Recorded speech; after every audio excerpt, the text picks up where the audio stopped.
So who's looking strongest and weakest in Warhammer 40k right now? Let's talk about the armies that are looking most and least powerful in the game.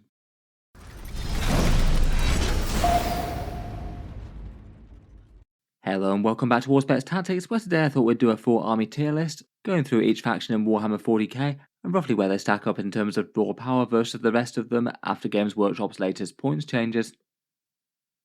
For this one I'm mainly going to be focusing on the big changes from the latest points updates and the recent codexes that have come out. They have dropped quite a few recently for Custodes, Orks, and the Tower one that we're still waiting on points for at the moment. I'd say for the past few months, since the January update, balance in Warhammer 40k really hasn't been too bad, at least compared with where it's been in the past. Most factions are falling within Games Workshop's 45 to 55% win rate targets, only a few outliers are a bit above or below that. And at least compared with plenty of time in the game's history, your choice of faction isn't just the automatic I win or I lose button that it has been. At least for the majority of armies, a good player who knows their army well with a strong list will typically beat a player of a different faction that maybe isn't quite so hot on those things. Even with some of the factions that did have lower win rates as well, most armies were still able to top big grand tournaments and things in one form or another. And there's certainly been big periods in the game's past where that wasn't really possible. The balance update wasn't quite as big as the January one. I'd say that most armies have broadly moved in the right directions, though maybe more nudges more than massive seismic shifts, and a few have had a few minor changes to help out internal balance, which might be kind of nice even if it perhaps doesn't affect power level massively for the armies. Obviously it still doesn't look like everything's going to be perfect, still looks like there are going to be armies that are significantly stronger than each other, and maybe some slightly disappointing lack of changes for some. In this video I thought we'd talk through each army in the game and roughly where I think they stack up with power wise now. Obviously this is very early days, we'll see what the points changes and things do to people's builds in practice. I think theory crafting only gets you so far. And as ever with these tier lists, I'm sure at least some of the ratings here will turn out just to be flat out wrong in one way or another. Consider it a first take and we'll check back when there's a bit more proper tournament data out. With that in mind though, I've roughly ranked the 40k armies into 5 different tiers of power. Obviously tier lists are always a little bit arbitrary, there's things that might be on the borderline higher and lower, and they can vary with all sorts of other metrics such as what missions or terrain sets that you're playing, or when you tend to be playing in a more competitive or casual meta. I usually like to focus my tier lists broadly around grand tournament data, though maybe more on win rates, more so than outright event wins and things. They're definitely important and show the faction's performance at the highest levels of play, though I think win rates are probably the best metric for most players to judge army power rates by. I feel like that's more broadly relevant to most people playing Warhammer 40k, though it's definitely worth making note of which ones seem to win the tournaments more so than their win rate would suggest. It does maybe show the bit of the skill ceiling for an absolutely great player making use of all the best choices for their army. In any case, let's jump right in and talk through the armies.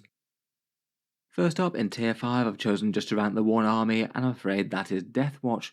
Arguably one of the weakest factions in the game, and then seems to have been entirely ignored by Games Workshop this time round.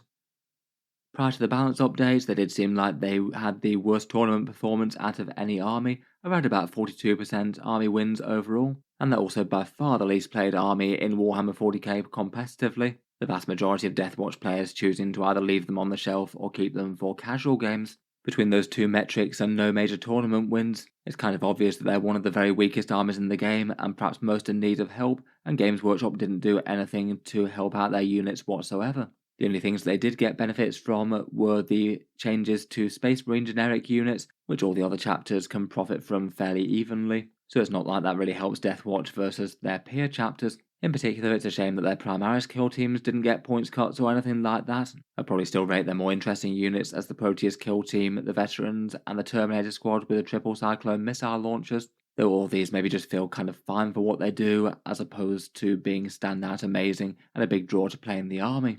As a result, given no balance updates for Deathwatch at all, they are likely to remain ridiculously niche.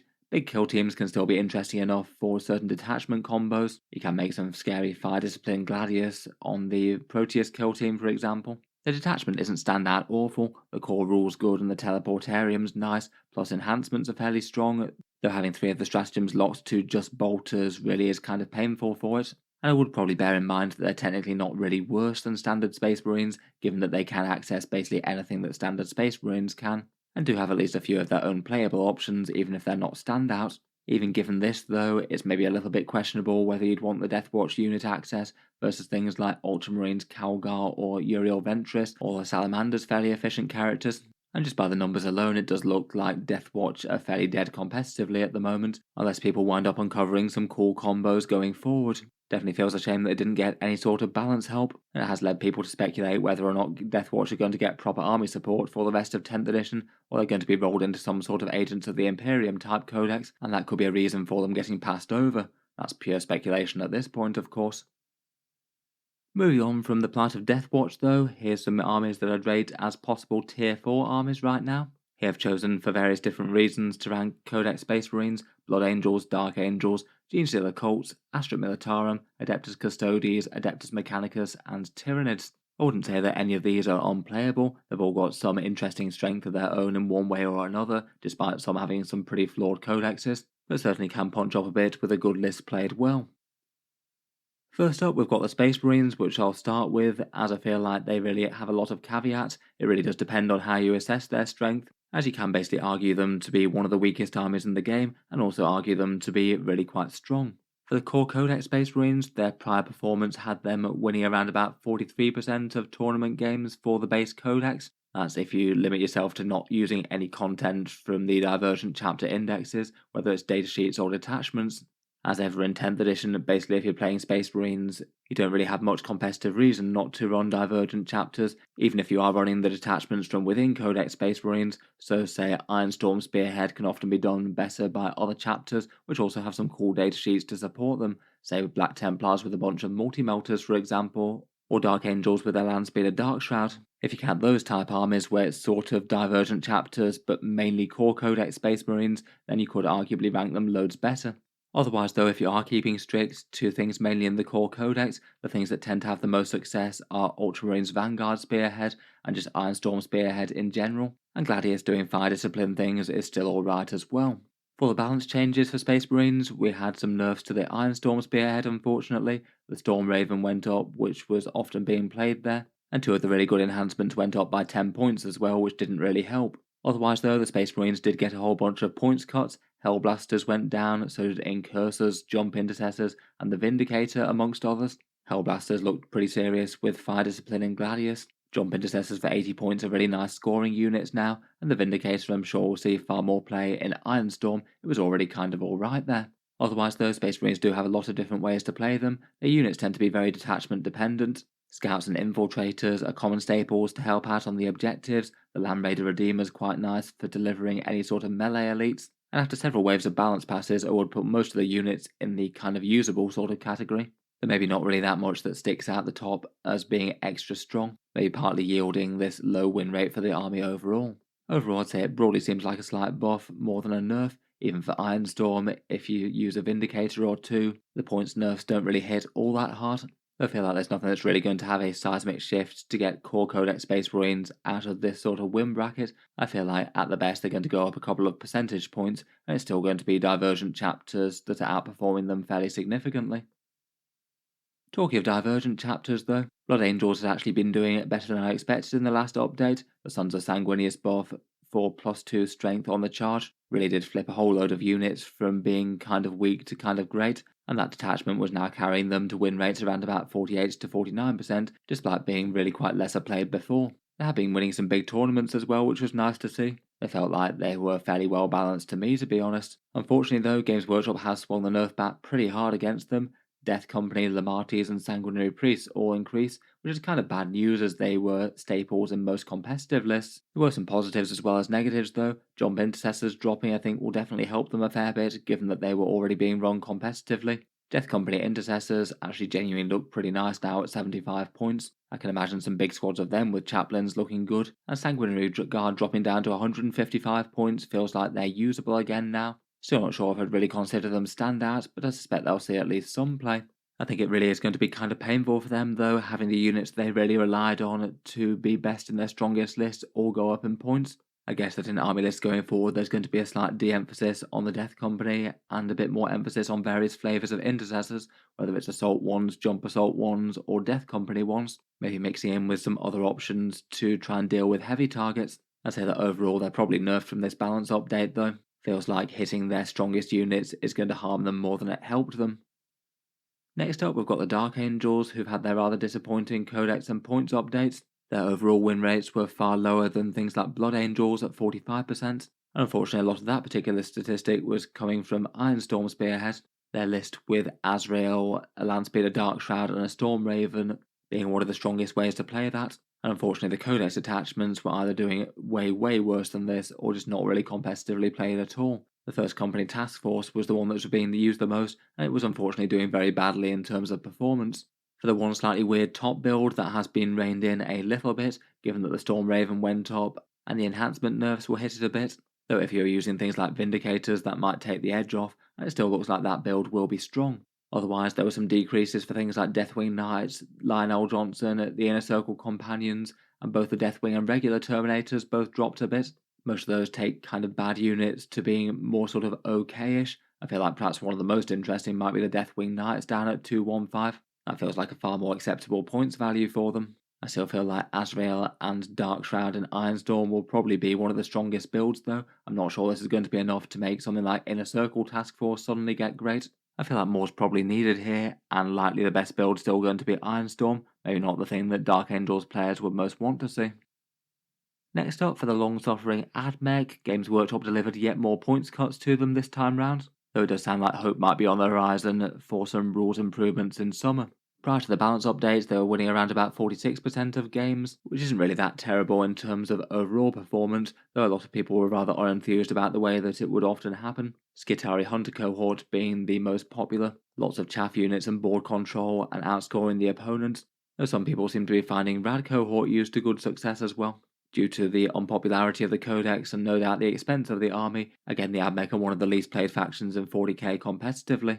In the points update, I feel like Games Workshop did actually a fairly good job of giving points decreases to the units that most needed it, at least in terms of things that wasn't getting played so much. Castellan Robots, the Scorpius, the Onager, and the Cataphron Destroyers are all quite nice. Will be good to have them gain a little bit on the Cataphron Breachers as other more credible damage dealers for the army. Otherwise, Rangers dropping down to 80 points I think is quite a big win. They look like they're very credible as an alternative to Vanguard as well if they make more sense, and there were a few other points decreases too. Onagers at 130 points to sit in the backfield with a neutron laser, again really doesn't seem like the worst idea now. Overall I feel like this is a pretty reasonable boost to them. In terms of win rate performance and things, it might get them a little bit closer back to the midfield. Obviously though, as said, it wasn't really what AdMech players were really hoping for. Though at least this should only be sort of a temporary points holdover, and fingers crossed they can actually get them sorted, exciting and more playable come the summer balance pass with those rules updates. For the Adeptus Custodes, they received one of the least well received codexes of 10th edition, and that's in strong competition with Dark Angels and AdMech. Prior to their codex release, they were very strong, 55% win rates and one of the top factions in the game. Though the codex basically felt like it hit them from every angle, nerfs to datasheets, nerfs to the Martial Qatar, losing the -1 to hit thing. The overall combined offering of all the detachments is less stronger than the Index Shield host, even if there is some cool stuff that you can do in them. Plus, only having two of them really playable doesn't really help matters too much, and certainly flipping back to having no protection at all against devastating wounds anymore is not going to make them happy. The data-state points gave them small points boost. Things like the Blade Champion dropping might be one of the most relevant, given that he was already looking like the best HQ, but otherwise it felt like kind of peripheral stuff, and in general not really compensating for the big rules nerfs in any way.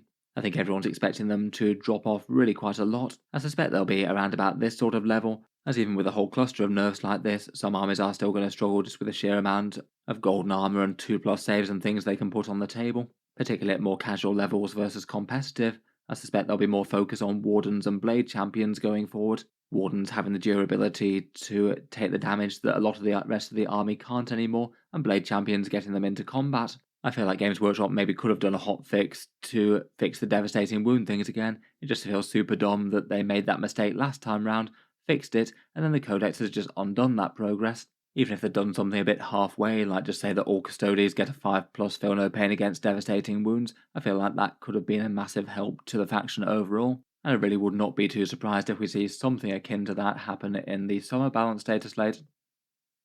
Next up for the Genestealer Cults, again they're one of 40k's least played factions, win rates are around about 48% or so. They're not really all that much performance on the top tables. They certainly can be one of the armies that's a bit more random than most. If you roll low on their alpha strikes, it can be big problems, and there can be massive swings whether or not you get certain units back into Cult Ambush or not.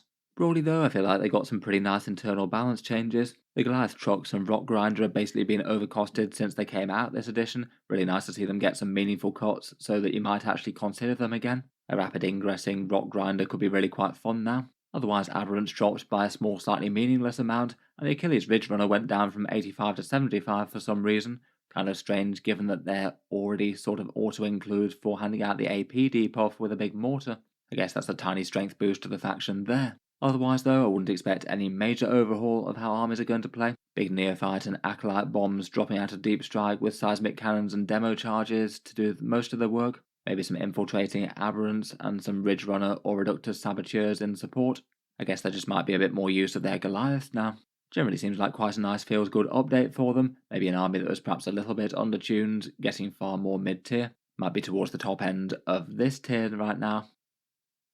Next up for the Astra Militarum, from the January updates they've been in a weird spot, a sort of mediocre win rate that crept up from around about 45% to 47% over the past few months, but also combined with a lot of top players actually doing very well with them at big tournaments. Army lists tending to go very heavy into indirect fire, Kazakin and Bulgarins, plus some good guard support options. I'm genuinely not sure they were really in a place where they needed massive nerfs or anything, but Games Workshop do seem to have pretty severely bonked that top build on the head. Basilisk up to 150 points for their artillery fire plus slowing down units. Manticore's now up to a fairly pricey 190. The Medusa carriage goes up too. Bulgarin's up to 90 from 80, admittedly they were great. And Kazakin went up to 120 from 100, which I feel like is maybe the one that they overdid the most. I feel like 120 is just punitive, 110 would have been fine. It did come with some buffs though, Scions, Rough Riders, some of the lesser played Lehman Rosses, the Hydra and the Hellhound all went down. Many quite sensible changes. I feel like Scions will definitely be helpful for 50-point objective doers, and the actual damage dealing build of them seems fun as well now.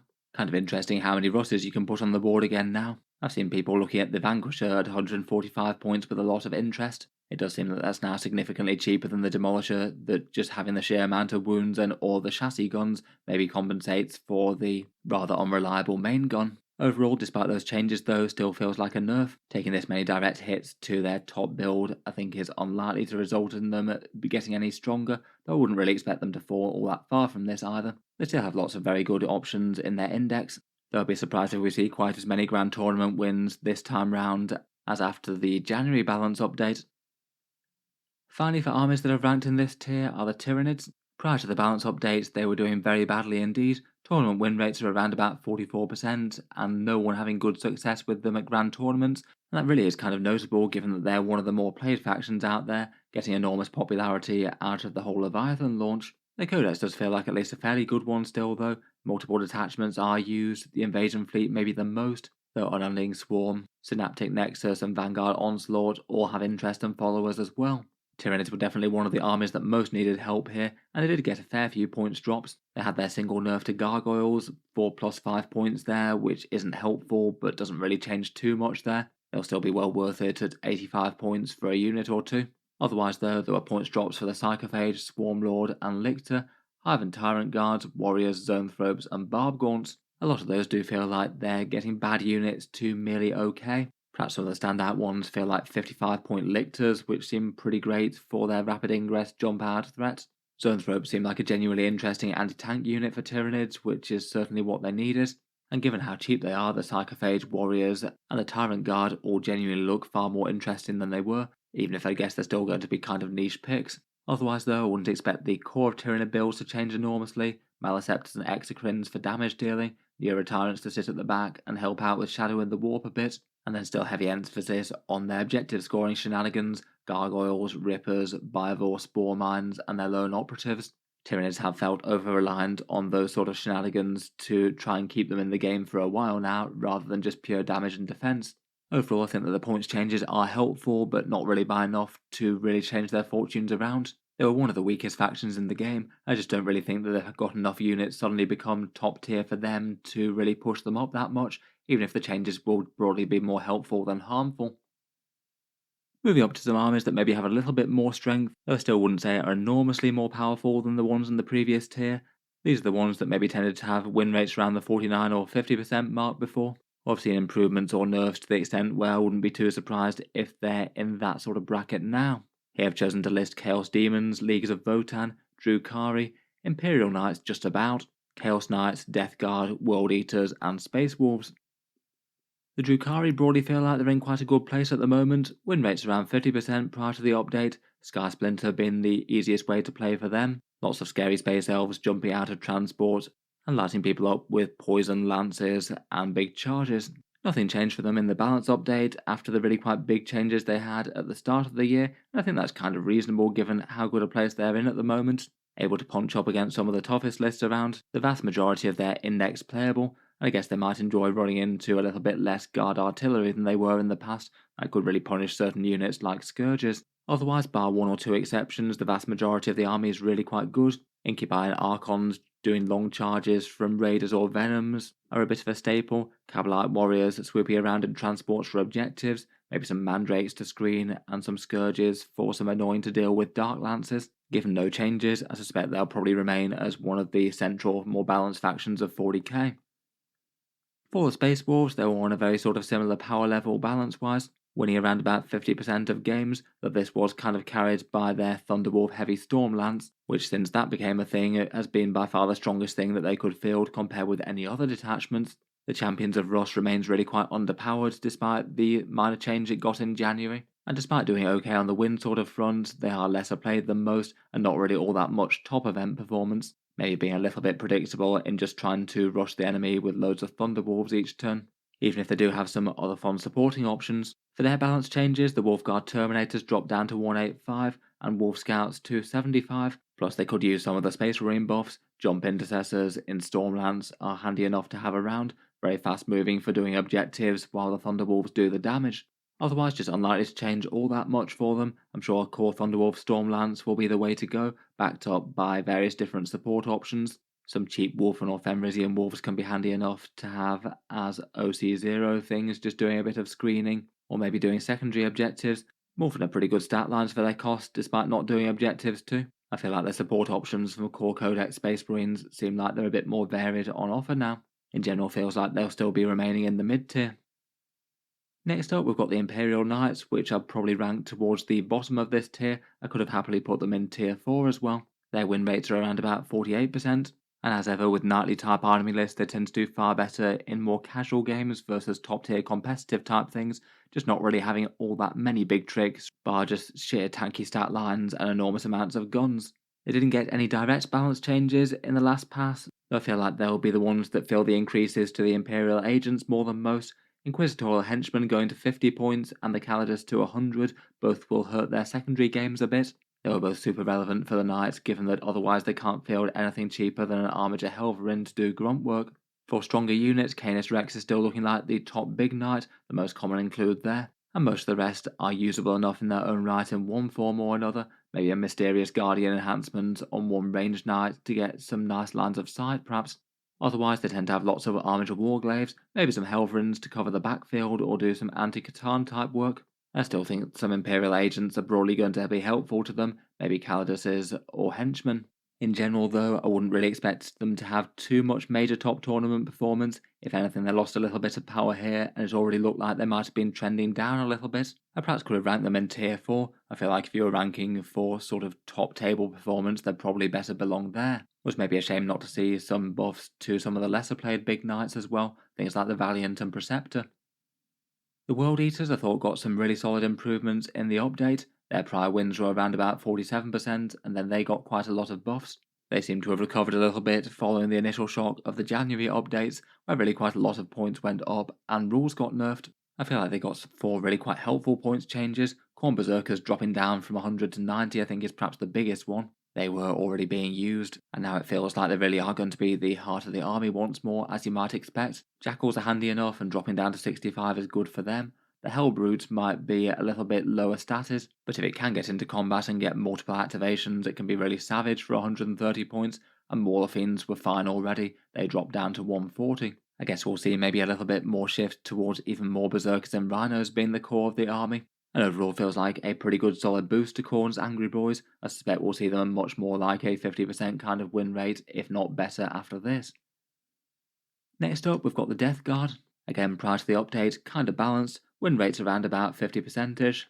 at least a fair amount of builds in how people were playing them. Some going more Terminator and Plague Marine heavy, some going very heavy on the Demon engines and maybe adding in a bunch of Predator tanks and things. No changes to the update, and I feel that's probably not the worst thing in the world for them. Typhus will remain auto-include at 80 points, Death Shroud Terminators are still great, Plague Burst Crawlers still seem to stand out as some of the best indirect firepower in the game, which is kind of handy, as most other armies won't be expecting to run into too much of it, and most lists tend to back them up with at least a few more shooty Demon engines or maybe some bloat drones. Having a bunch of Plague Marines with the Biologist Putrefier and the grenade-related tricks can be quite nice. They seem really solid for skirmishing for the midfield. Overall, broadly an army not in a too bad place relative to most of the rest. Most datasheets pretty playable. Might have been nice to have some sort of help for the Blight Lord Terminators maybe. They're one of the least frequently played units out of all their unique stuff.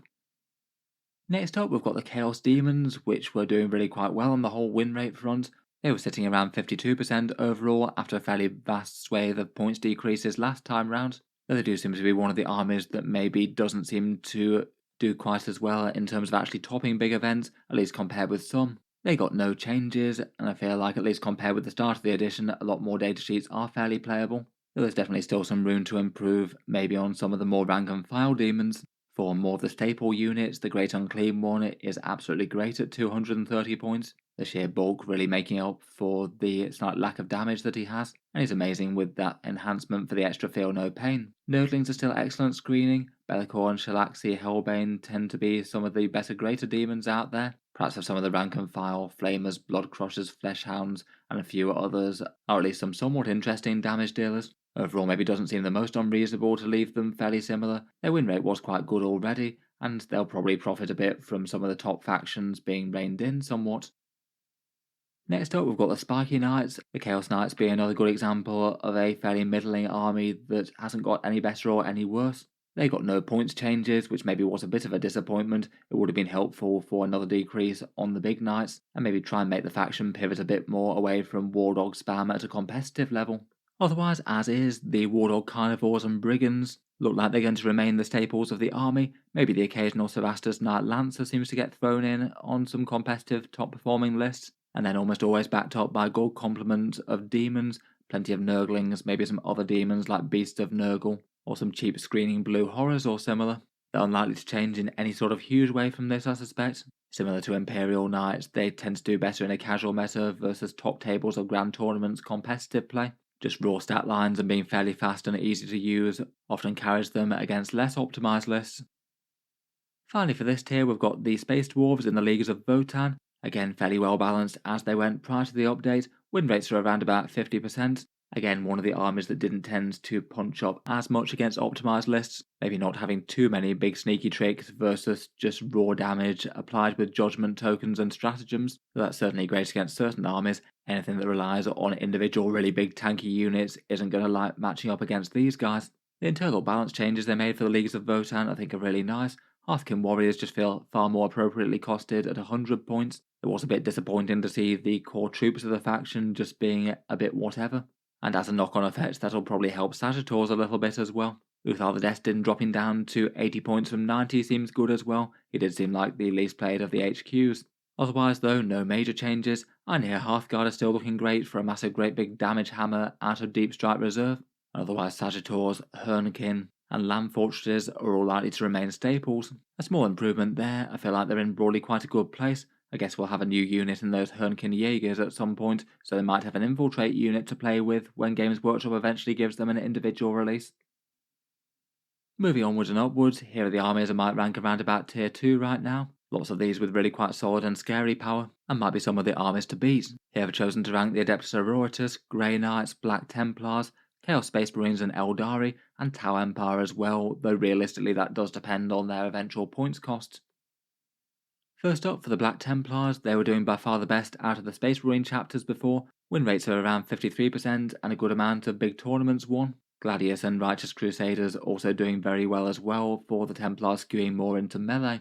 They got some buffs for the core Space Marine changes, the same as the rest, but otherwise there were a few nerfs to their best stuff. Multi-melters are now 10 points per vehicle rather than often being 5 points extra. I feel like that's far more balanced and makes them interesting and powerful as opposed to just flatly better than the core Codex Space Marine versions. and otherwise the Firstborn Crusader squad and the Sword Brethren both go up 10 points per 5. Again, another set of small nerfs to go with the ones that they had in January. Seems unlikely to really break the back of the Black Templars in terms of being a strong army and a good way to play Space Marines though.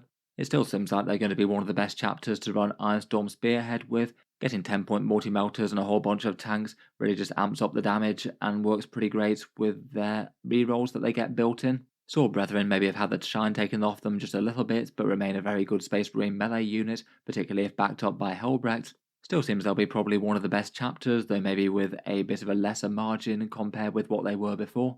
Maybe people might pivot a bit closer towards Gladius and Righteous Crusaders as opposed to Ironstorm given the multi-melter changes. There might be a little bit more emphasis on their Primaris Crusader squads, which still remain really quite solid, backed up by Grimaldus or some Turnhouse's Bones perhaps. Next up, the Adepta Sororitas were certainly one of the strongest armies around in competitive prior to the balance update. Win rates are around about 55% and certainly bring in their fair share of big tournament wins. Compared with some, they tend to be a bit better in competitive versus casual, slightly more fragile and shorter range units needing some fairly careful play and knowing exactly when to apply those miracle dice to big effect. The balance changes more gave them internal balance type things, some minimum size scoring units like 2 model Crusaders and Death Cult Assassins went up, the very commonly played Arco-Flagellants went up again, and also the Blade of St. Eleanor and the Triumph did. On the other hand though, Celestian Sacrosancts, the Demonifuge and the Penitent Engines and Mortifiers all dropped a bit. Ephrael's turn seems really quite nice at 70 points, and I feel like the Penitent Engines and Mortifiers might be looking seriously quite good at that points cost. They were already really quite easy to use, they have gained some raw power there. Overall feels like maybe a bit of a side grade really. They already had quite a lot of options to fall back on. I feel like we'll still be seeing plenty of Val with Paragons, plus the Castigator tanks for a bit of fire support, and broadly most of the rest of the choice of their index are now in a place where they're alright. Certainly way more balanced than the heavily encouraged armor spam sisters that we had in early 10th edition. Overall, perhaps a small nerf overall, given that lots of people were running Arco-Flagellants, plus the small 2 model units and the Blade of St. Eleanor, but probably not enough to really make them bad. I strongly suspect that they'll be doing really quite well, particularly in the hands of the best players around. Next up, we've got the Aeldari. They were winning around about 52% of games prior to the update. The January balance pass had finally removed them from the spot where they were just flatly best army in 40k, even if it took Games Workshop a long time to do so. Again, they seem absolutely well capable of winning plenty of big events, often making heavy use of their fast-moving units, things like Warp Spiders, Shadow Spectres, and Swooping Hawks. Their nerfs hit Fugun, the support weapon batteries with the D-cannons, Swooping Hawks and Shadow Spectres, and the Phoenix Gem, that last one being a fairly common choice on the Autarch Wayleaper with his Lone Operative and Command Point farming things. They did have some boosts on the Guardian Defenders and Storm Guardians, both of them dropping down to 100 points. Storm Guardians have been being used at least fairly frequently competitively, just for single units to hand out sticky objectives, so I guess that's good news for them. The Defenders seem pretty nice as well to farm out a few more Fate dice. Maybe they'll come back a little bit as retinues for Farseers. Howling Banshees maybe seem sort of okay now as opposed to flatly bad, and Striking Scorpions for 65 points seem alright for an Infiltrate type unit. Might be a bit more competition with them versus Rangers now. Overall, really not the worst changes overall, some good internal balance updates there, and doesn't look like it's going to be enough to stop them being strong. For the Chaos Marines, for me, they easily win the title of Most Improved Army after this update. Prior win rates of 44%, having been hit by really quite big nerfs in January, towing down various stratagems and units, but Games Workshop really seems to have flipped things around in quite a big way. A vast list of buffs for the army, with a whole load of already usable units going down in cost, often by meaningful amounts. This does look like it's going to add a significant amount of strength. Legionaries dropping to 80 I think is kind of standout, as are Bikers to 75. Both of those units are well capable of punching up with their special weapons and power fists in the unit, and I feel like we'll see good numbers of them in play. Cultists at 50 points for sticky objectives is great. The Chaos Vindicator looks like a particularly potent damage dealer with a Mark of Nurgle at 175 points, just seems hard to go wrong with even if you took 3 of those. Terminators and Possessed being some of the more central threatening melee damage dealers both got cuts, and there's other drops to the Morphine, Venom Crawler, Cypher, Demon Princes, Havocs and the Hellbrutes. Overall I feel like that's probably going to be enough to put them right back on the table as a very threatening army. Even following the nerfs they could still put out some pretty terrifying damage output, and now they're going to be getting a fair few more units on the table to do that kind of damage. I also suspect that these are going to be quite feel-good changes that see them a good resurgence. Might be kind of short-lived, I guess, depending on when the Chaos Codex releases. It's probably going to be kind of soon. Though in the meantime, I guess they'll be rising up the ranks in some style. For the Grey Knights, previously they were doing kind of well. Dread Knight changes, meaning that they actually have good tools to deal with enemy armor now, and overall win rates around about 52%. They generally tend to be a slightly higher skill army, with players being able to use their movement shenanigans absolutely maximally, getting a bit more value out of them, maybe compared with others. They can certainly score secondary objectives really quite well, perhaps the challenge being how best to approach scoring primaries versus making maximal movement use. Broadly speaking, it looks like it's a small nerf for Grey Knights. The Brotherhood Librarian went up again to 120 with his big mortal wound damage output. The Nemesis Dread Knight went up 10 points for its new abilities, and the Tech Marine went up slightly as well to 70 points versus 60, I guess having a bit more relevance since the Dread Knights all came back. Their power armoured units did go down 5 points though, which will definitely take the sting off. I feel like maybe it's not the worst to have those emphasised a little bit versus the rest of the army. They often perhaps tended to be in a bit more of a peripheral supporting role at the moment. Overall, I still feel like it might be a slight nerf compared with what it was. You're still going to need Dread Knights or the Librarians to help take down heavies. I think that the power armor changes will add some strength. I guess they might be slightly towards the lower end of this particular tier. They're still looking really good. Finally, I've maybe been a little bit preemptive on the Tau Empire here. You can't really assess their power without points. Those points apparently coming in around about 1 week's time from now. I'll certainly cover them on the channel when they're out. In general though, the Tau were doing really quite well prior to the update. Win rates are around about 52%-ish. A fair bit of good tournament performance. It still seemed that plenty of players were still using big blocks of crisis suits, spamming loads of cyclic ion blasters, even though they'd had the points increased last time round. In general though, I'd say the Codex looks like it's going to be broadly good news for the Tau unless we get any major points increases. All 4 detachments look at least somewhat interesting, which is more than can be said for certain codexes out there. Kroot Carnivores gaining objective control too, and sticky objectives seems like a really big win for them. Stealth suits marking better, I think is going to be a big boost for the army not being quite as reliant on Forge World Tetras anymore. Though there are maybe some things that might be side grades, the crisis suits being broken down into smaller units, still I think has interest, but maybe not quite the central big stacked damage combo that they had before. And while they gained a bunch of Kroot units, they did lose things, some like Ormvar for a fairly tanky lone operative for example. Otherwise though, any surprise points nerfs aside, most of the codex does seem to remain really quite playable and interesting. Maybe Devilfish plus Breachers and maybe Riptides to have on the front line to take those objectives nice and early. They've got plenty of options for cheap auxiliary screening options, Skyrays or Broadsides for some heavy anti-tank if you want some. I'd be surprised if crisis suits aren't going to be relevant to some sort of combo. There's a lot of interesting enhancements out there, and the focus rules to destroying their particular targets do seem pretty interesting as well. Obviously their eventual power is pretty points dependent, but it seems from initial impressions they're unlikely to be getting any weaker with this codex release. Finally, for some armies that are looking really quite strong and maybe the armies to beat with their optimal builds, here we have Orks, Necrons and Thousand Sons. Orks just got really quite a fun new codex. Prior to that update, they were doing a bit mediocre in terms of army performance. Win rates are around about 47%. They dropped off a little bit over the past few months or so, following some points increases in January. The Ork codex changes really did look quite fun though, and there's good news both in terms of detachments and datasheet points really. I feel like the army list that's looking like maybe peak Orks is maybe going to be the Mega Knobs in Bully Boys, which just seem ludicrously threatening on paper. Potentially a massive ton of Orks that get double turns of War, which just makes them ridiculously killy, and at the same time getting their 4+ feel no pain and a better invulnerable save as well.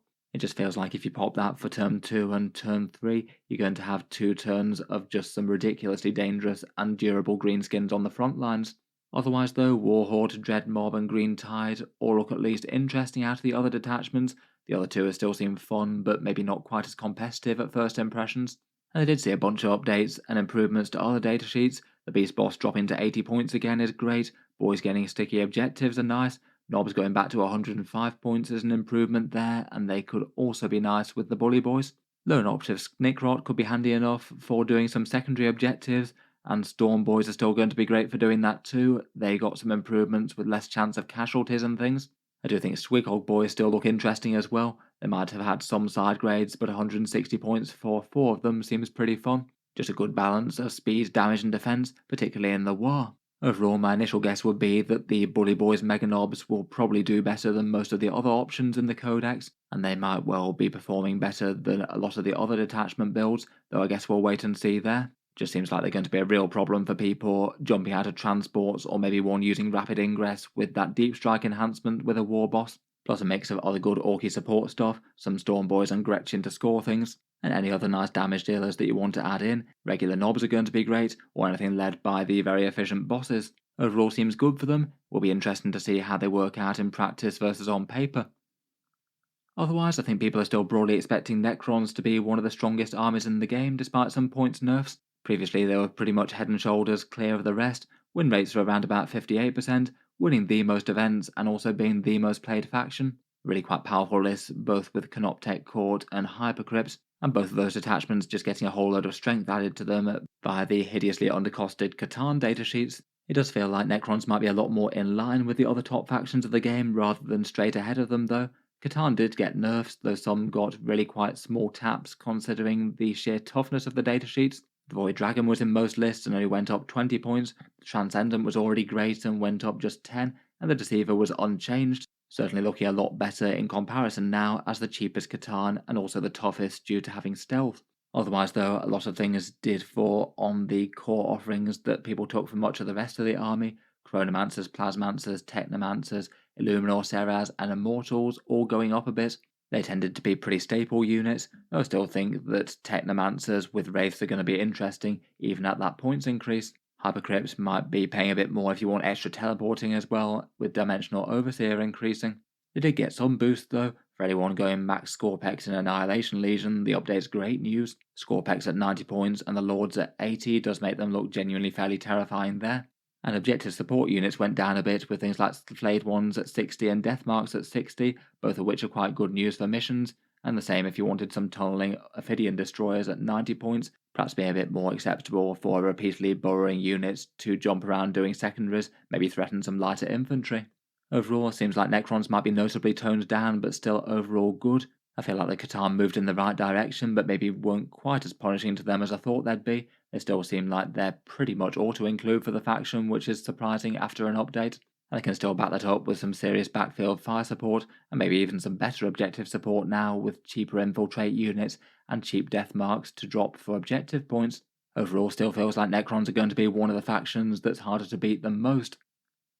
Finally, and looking like Tzeentch might have put them in a good enough spot to ascend to the top tiers of 40k are the Thousand Sons. In terms of win rate and tournament performance, they were already pretty top tier. Win rates were around about 55%, and a good number of event wins despite being a somewhat lesser played faction. Army lists typically starting with Magnus and Ahriman, then using plenty of sorcerers and rubrics for the core of the army as you'd expect, maybe varying a bit more from list to list on the support options. The Thousand Sons took 2 nerfs, 2 10-point increases, to 2 usable enhancements, though it's not like the other 2 aren't good as well, but then just got perhaps a surprising amount of buffs for one of the stronger armies in the game, maybe the biggest being 2 Scarab Occult Terminators dropping down to 200 points and genuinely looking like they're a good alternative to rubrics now, though I still expect lists to use more rubrics than Scarabs. Otherwise, if you want support options, you've got cheaper Morphines, Vindicators, Hellbrutes and Demon Princes, and Cultists going down to 55 points is broadly handy as well. The Thousand Sons ones get Scout and Invulnerable Save, and the small chance to farm some CP if they can find a situation to put the finishing blow on something. They were commonly taken as a cheap support unit for screening and objectives and things already. Overall, just seems like broadly great news for the Thousand Sons, already a tough army to compete with a good player using their Kabbalistic rituals and their board positioning to maximal effect. For the most part, this doesn't really look like a nerf at all, might have gained a bit of strength if anything. And given that the other top dogs, things like Custodes and Necrons, took some fairly solid hits, looks like they're in a great place to capitalise. I'm sure Mega Knobs for Orks certainly wouldn't enjoy having their saves removed as well with the Kabbalistic ritual. In any case, that just about brings us to the end of Warhammer 40k factions and a rough tier list of expectations after the balanced data slate. Look forward to hearing your takes on the armies. What do you think is going to be doing well or badly after 40k's latest points update? Will be fun to see some tournament data later on, see how the theory and discussion shakes out to in practice, plus take a look at some new army lists that people are running to success when we get the first event wins out. Feel free to subscribe to Auspex Tactics if you'd like to see anything like that. I do tend to post 40k videos most days. And otherwise, if you'd like to help support the channel, I would just like to mention that Auspex Tactics does have a Patreon page as well, and you can find that linked in the video description if you'd like to help support the content and keep the videos coming. Channel patrons do get a fair few advantages, seeing certain videos early, regular votes to see what sort of things happen next on the channel, and automatic entry into the regular prize giveaways with a chance to win some big model kits each month. If any of that sounds good to you, or you'd just like to help support, the link is down in the video description. In any case, a massive thank you for listening, and I'll hope to see you guys next time.